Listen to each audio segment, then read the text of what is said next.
We made it. We are in the last week of class, and we have reached the section that I like to call the course summary. Hopefully, a lot of this will be familiar to you since it is a summary of everything we've talked about over these past several weeks together. But these are really the things that I'm hoping will stick with you as you move forward into your life.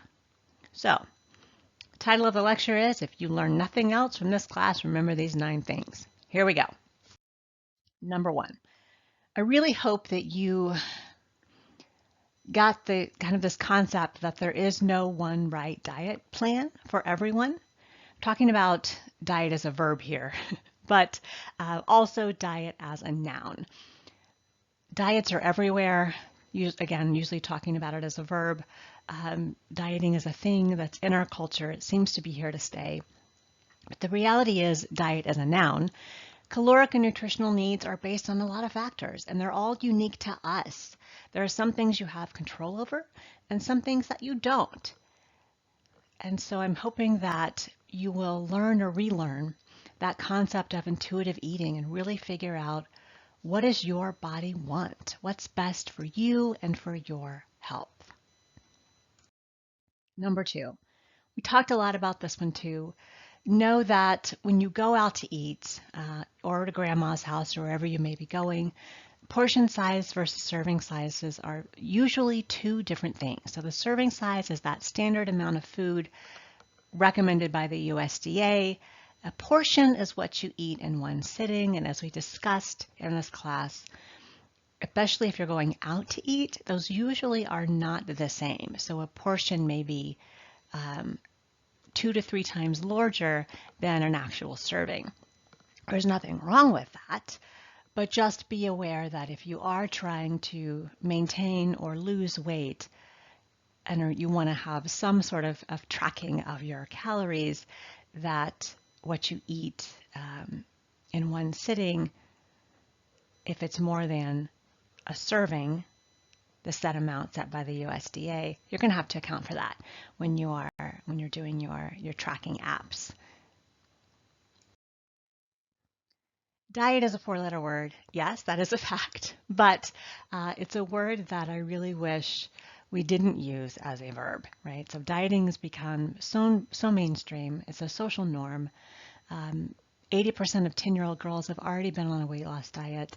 Boys aren't that far behind by a couple of years when boys start to really worry about looking, quote unquote, the right way. Again, we talked about earlier in this class, by age 3 to 5 in the US, most kids can tell you that thin is good and fat is bad. And so from that, from the beliefs around the verbiage that goes with being labeled thin or fat come all of these different consequences, which we talked about over the course of our time together. So the ironic thing, of course, is that the more we diet, the sicker we become, right? This diet mentality has really made us as a society not healthy, right? We're always looking for a quick fix. We're always looking for the next best thing. It's a very short-sighted mentality that can lead to a lot of social comparison because we feel like we're not doing it right.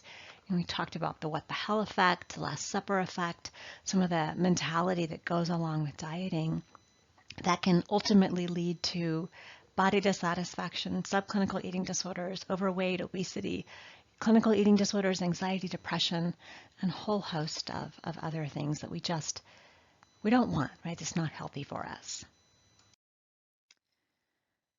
One of the things that we really worry about, of course, and that we've been talking about a lot lately is eating disorders. So that cycle that we've been talking about where you have the food ways, the beliefs, it leads to social comparison, the body dissatisfaction, the subclinical eating disorders, it leads to the eating disorders themselves. And I hope that you've learned eating disorders is a lot more than just being skinny. Eating disorders come in different shapes and sizes, right? We've talked about anorexia, we talked about bulimia, we talked about binge eating disorder, we talked about OSFED. They don't discriminate based on color, size, socioeconomic status, gender, age. They're a brain disease. You don't choose to have an eating disorder. It's not a switch that you can turn off and turn on.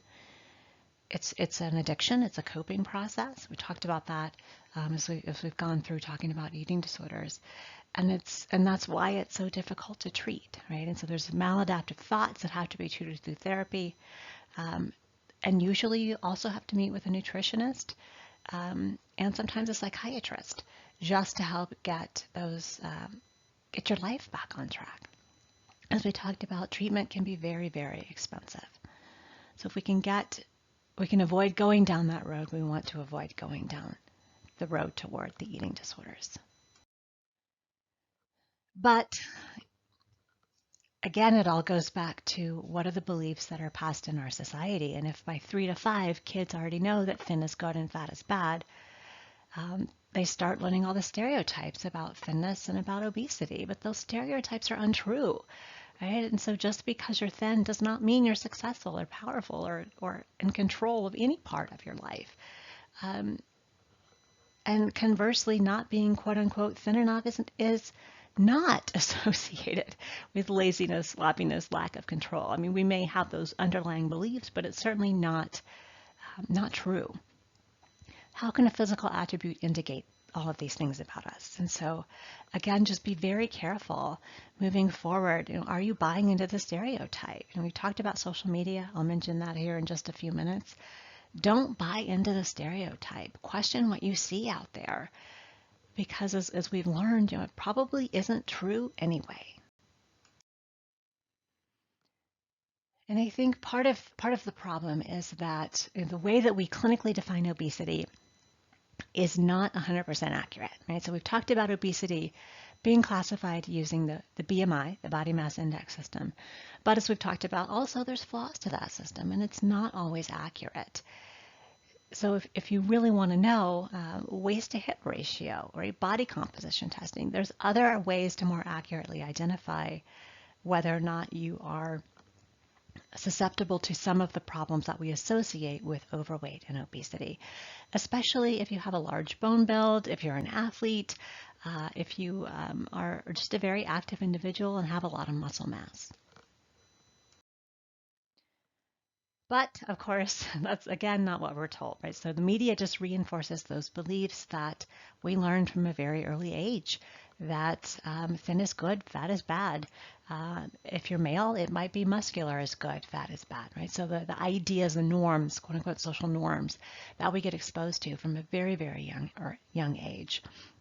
Media influence is powerful. Remember, it only takes 30 minutes, and that could be TV, magazines, video games, social media. It only takes 30 minutes for you to start to feel bad about yourself if you are being exposed to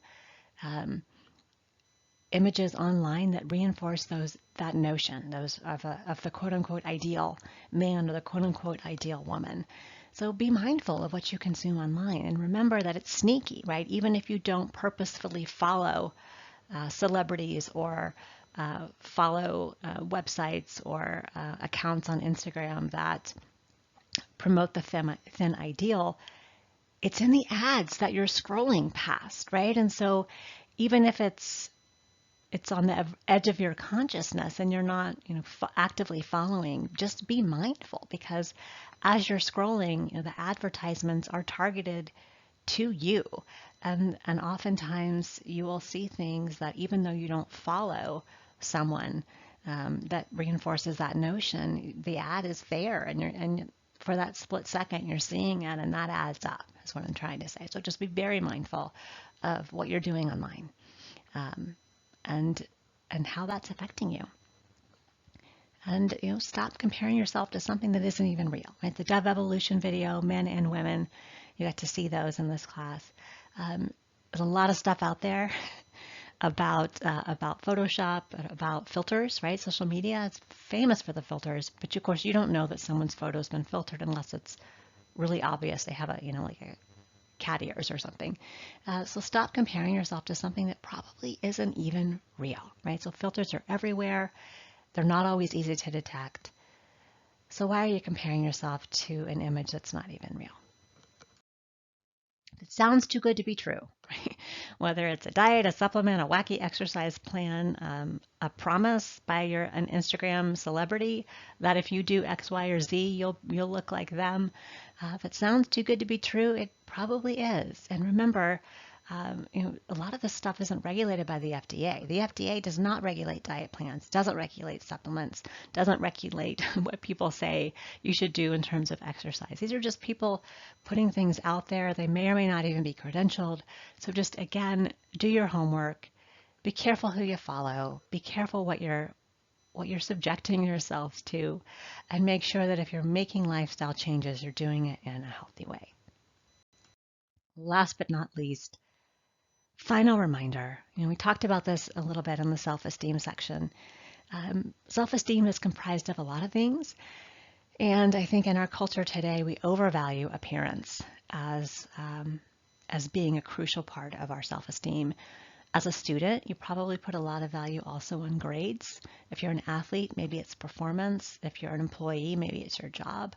So just remember, right? Self-esteem is composed of a lot of different things. You have a lot of different roles in your life, and you are a lot of different things to a lot of different people.